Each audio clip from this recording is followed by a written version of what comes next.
I'm Rachel, 35, project manager by trade, peacemaker by instinct. Some betrayals don't arrive with slammed doors or screaming matches.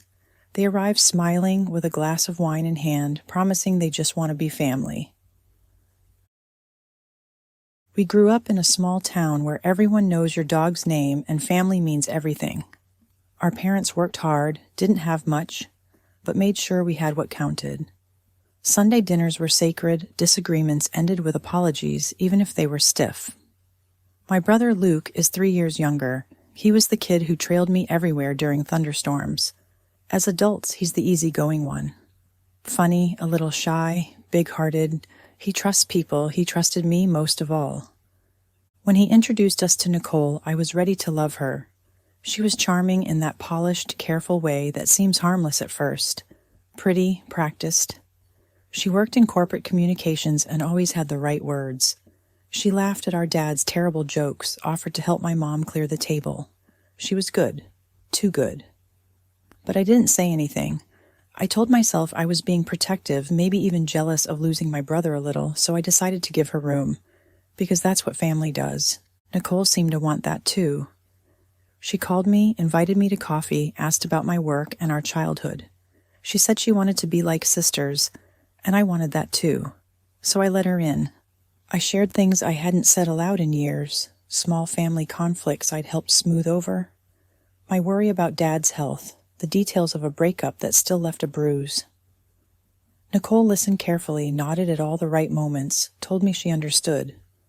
And the whole time she was storing it, not to connect, but to use. Nicole didn't rush anything. That was her skill. She made it feel natural, like we were growing close at the perfect pace. She asked if I'd help her choose her bridal shower theme, said she trusted my taste more than anyone. She'd text me late at night about color palettes, cake flavors, florists. When I'd suggest something, she'd gush about how I was saving her sanity. She even asked me to be part of her bridal party. She said she couldn't imagine doing it without me standing there beside her. We had these wine nights at my place. She'd show up with a bottle she picked out just for us, always acting delighted to be there. We'd sit on my couch, candles lit, music playing low. She'd lean in close, conspiratorial, and tell me about her own family drama, her mother's impossible expectations, her sister's jealousy. She made me feel safe sharing in return. So I did. I told her about my dad's heart scare the year before, the fight he and Mom had about selling the house, how I'd stepped in to calm it down. I told her about Luke's old drinking phase that scared me until he turned it around. I told her about my last boyfriend who cheated, how that breakup had gutted me, how I still felt stupid for trusting someone so thoroughly. Nicole always reacted perfectly. She'd grip my hand, nod, say things like, "You're so strong," or "I would have fallen apart if I went through that." She told me she was grateful I trusted her, that she wanted to be the sister she'd never had. It worked. I lowered every guard I had. She made me believe she wasn't marrying into our family. She was joining it wholeheartedly. I felt relief, even gratitude. I thought, finally, Luke has someone who wants to belong, someone who wants us. She started calling my mom just to check in about shower planning, sending her flowers on her birthday. Dad adored her. Luke worshipped her. Everyone thought I was lucky to have such a good friend built into my future family. I thought so too. Looking back, I can see every moment when I should have wondered why she wanted to know so much about our private business.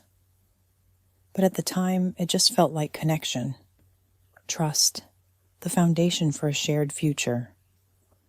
I remember one night in particular, after our third glass of wine, when she clinked her glass against mine and said, "We're going to be the best sisters anyone's ever seen." I smiled and believed her. Because that's what family does. It started subtly, a weird look from Mom during dinner. Luke getting quiet when I asked about wedding plans. My dad, normally the peacekeeper, acting strangely stiff when I mentioned Nicole. At first I thought I was imagining it. Maybe they were stressed about money or the logistics of the big day. But then it got worse. Mom stopped looping me into the group text about the bridal shower. When I asked if I'd missed something, she just said, "Nicole thought it might be simpler to handle directly." Luke didn't back me up. He just changed the subject. Then there were the whispers, my aunt telling me she hoped I'd try to be kinder. A cousin messaging me late one night asking why I was so set on ruining the engagement. I sat on my bed staring at the message, hands shaking. I tried asking Luke. I called him after work. He sounded tired, guarded. When I asked what was going on, he sighed. "Rachel, can you just not make this harder? Nicole's been really upset." I blinked. About what?" He paused. "She told us you've been really negative, that you're trying to make Mom hate her, that you don't want us to be happy." I felt cold all over. I asked him if he believed that. He didn't answer. That night, I barely slept. I kept scrolling through my old messages with Nicole, the memes we shared, the photos from our wine nights, the way she'd called me her sister. A week later, Mom called. She sounded strained. She said she didn't want to fight, but wished I'd stop digging up old wounds. That she knew I meant well, but I was upsetting everyone. I asked what she meant. She hesitated. Then she said quietly that Nicole told her I'd warned Luke not to trust her with money because of her family drama. That I'd said Mom and Dad's marriage was falling apart. That I'd called Luke an alcoholic. I sat there listening, my stomach twisting. I had told Nicole about Dad's health scare, about that one bad fight between them. I had told her about Luke's rough patch, not to gossip, to trust her, because she'd asked. She'd twisted every word. She hadn't invented it out of thin air. She'd weaponized my own voice. I tried to explain. Mom didn't want to hear it. She just said softly, "I wish you'd try to be happy for your brother." After that, I stopped trying to explain. Nicole, meanwhile, acted untouched. She still messaged me about dress fittings. She sent photos of the venue, asked for my opinion on flower arrangements. Like nothing had changed, like she hadn't just gutted my place in the family and fed it back to them as evidence of my jealousy. At one family dinner, she even gave a little toast. She said, "I'm just so grateful to everyone for making me feel welcome. Even Rachel, who's always so honest." She smiled right at me. My parents chuckled, thinking it was a joke. Luke didn't laugh. He just looked at his plate. I realized she was winning. They thought I was the problem, the difficult one, the one who couldn't let her brother go. I went home that night and locked the door and sat in the dark for hours. My phone lit up with her texts about the bachelorette party planning. She was so sure I wouldn't fight back. She thought I'd be too embarrassed, too mature to cause a scene, and she was almost right. But I'm not the kind of person who explodes. I'm the kind who takes notes, who saves receipts, who waits for the right moment, because if Nicole wanted to play this game, I was going to make sure she couldn't lie her way out when the time came. I didn't confront her right away. That's not my style. Instead, I watched. I listened. At family events, I kept my voice even while she draped herself over Luke's arm and flashed me these tiny, knowing smiles. She'd slip in little digs, always coated in sugar. "I just hope Rachel's okay with this plan," she'd say about the seating chart, glancing at Mom like she was worried about my mental state. "Rachel's always so particular about these things." Everyone would laugh, a little uncomfortably, but they'd laugh. I stopped answering her texts. She noticed. She asked Luke why I was being cold. He'd call me, sounding miserable, telling me to please not ruin this for him, that she was stressed enough already. I wanted to scream at him to open his eyes. Instead, I just sat there, clutching the phone, listening to my brother beg me to be nice to the woman who was poisoning them against me. Mom invited me to a cake tasting Nicole had picked. When I showed up, Nicole greeted me with open arms. "You came." She hugged me too tightly, whispered, "Let's not make this awkward." I pulled back and just smiled. I watched her feed Mom-curated stories about her childhood struggles, how she wanted this wedding to be the family she never had. Mom wiped a tear and squeezed her hand. That night, I sat in my apartment staring at the ceiling, realizing they all saw her as this wounded little bird I was trying to bully. The worst part, She'd used the truth. She hadn't invented lies. She'd taken what I'd given her and twisted it just enough to sound like malice. My own words had become her shield. Luke wouldn't even look me in the eye when I tried to talk to him alone. "She's trying so hard," he said. "I don't know why you can't see that." He sounded exhausted, beaten, like he was pleading with me to just let her win. I realized then that was what she wanted, for me to surrender, to let her become the good daughter, the sister everyone adored. I remember the exact moment I decided I wasn't going to let her have it. It wasn't dramatic. It was after a family meeting where she presented her final wedding timeline. She asked me for my approval, her voice sweet. I caught Luke watching me, anxious, waiting for me to object so he could blame me for the tension. I smiled, said it was perfect. But inside, I made a decision. If she wanted to use my words against me, I'd use hers. From then on, I stopped fighting in the open. I started collecting. Every text she sent me, every call where she let her guard slip, the night she drunkenly vented about how easy it was to get people to pity her if she cried. How my mom was so desperate for another daughter she'd believe anything. How Luke was too soft to ever challenge her. I recorded that one. Calmly, I didn't react. I just kept her talking. When I hung up, I sat there for a long time. My heart was racing, but I felt clear, because Nicole thought my biggest weakness was caring what my family thought of me. She was right, but what she didn't realize was that caring is not the same as being weak. I wasn't going to scream. I wasn't going to ruin the wedding. I was going to choose my moment. And when it came, I was going to make sure she couldn't spin her way out of it. After that call, I got systematic.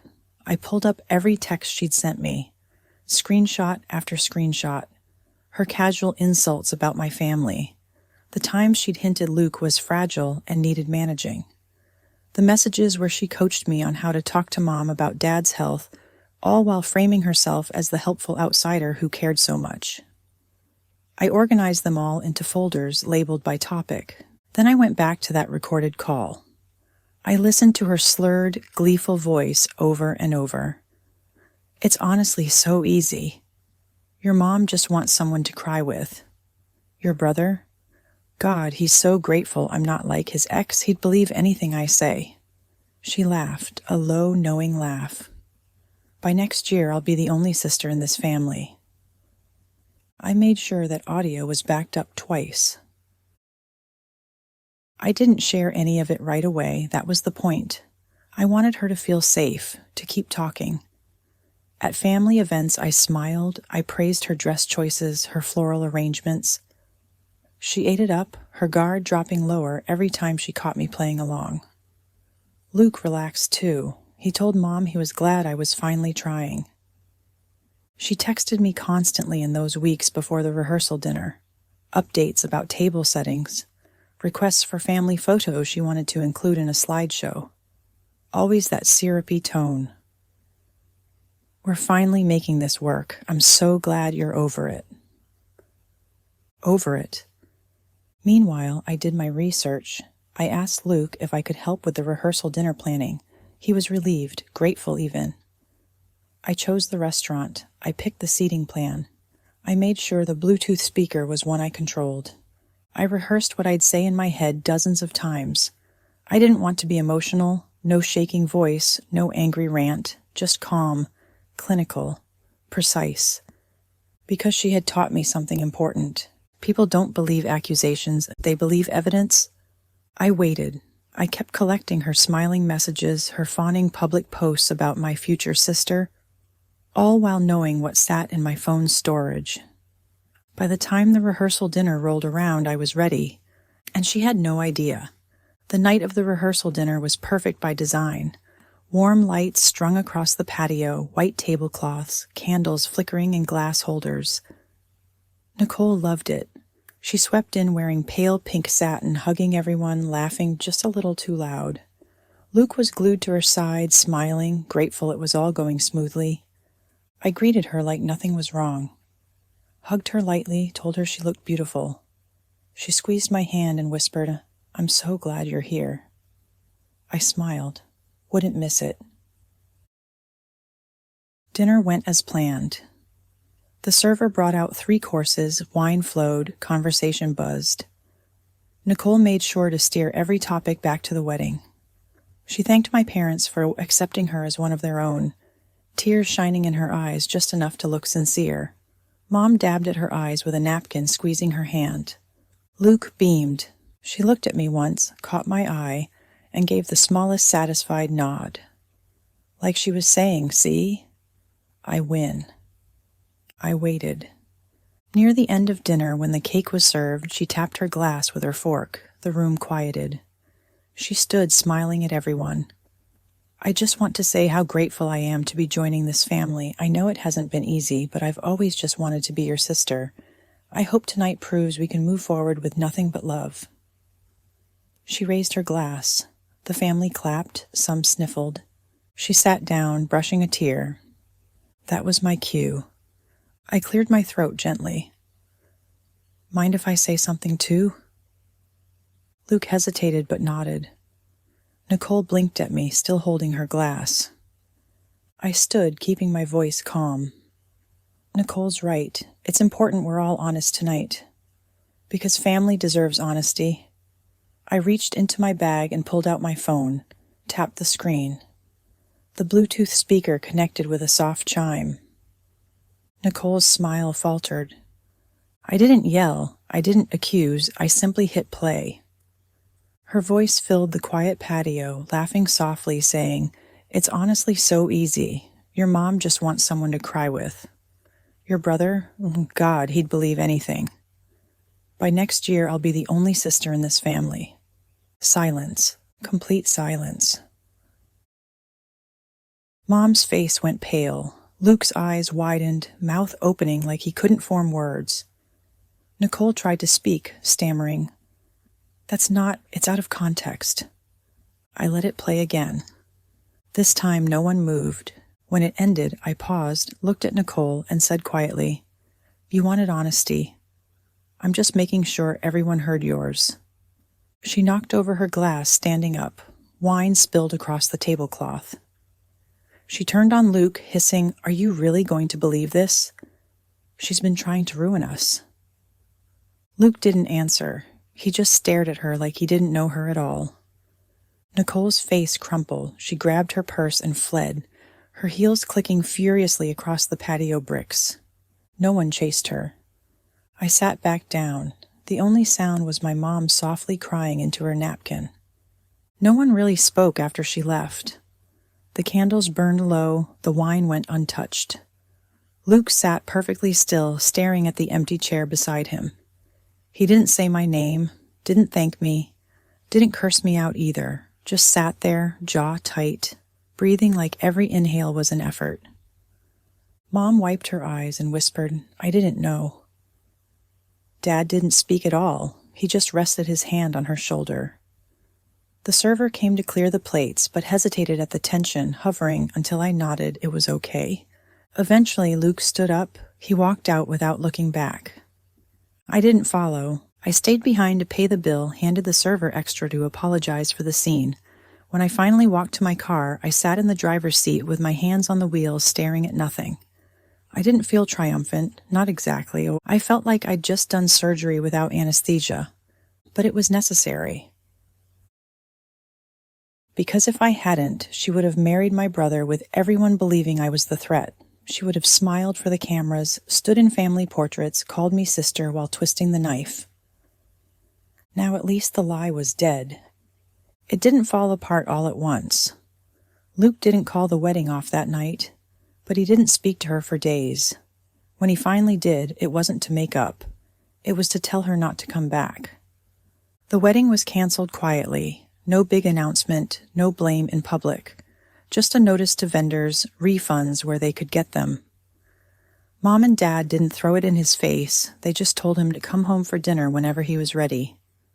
It took months for him to look me in the eye again without flinching. But eventually he did. He apologized once. Just a low, raw, "I'm sorry." I told him it was okay. Because it was. We don't talk about her now. Not really. She's become a footnote, a lesson we learned too late, but well enough not to forget. And me? I don't regret what I did, not the planning, not the reveal, because family isn't about pretending everything's fine. It's about protecting each other when it matters, even if it costs you your peace. Sometimes love doesn't mean forgiveness. Sometimes it means telling the truth. If you've been through something like this, or even if you've held back from saying what needed to be said, I hope this gives you permission to protect your own peace. If you want more real stories of quiet revenge, calm strategy, and the moments we choose ourselves over the people who want to hurt us, make sure you subscribe. And share your own story in the comments. I read them all.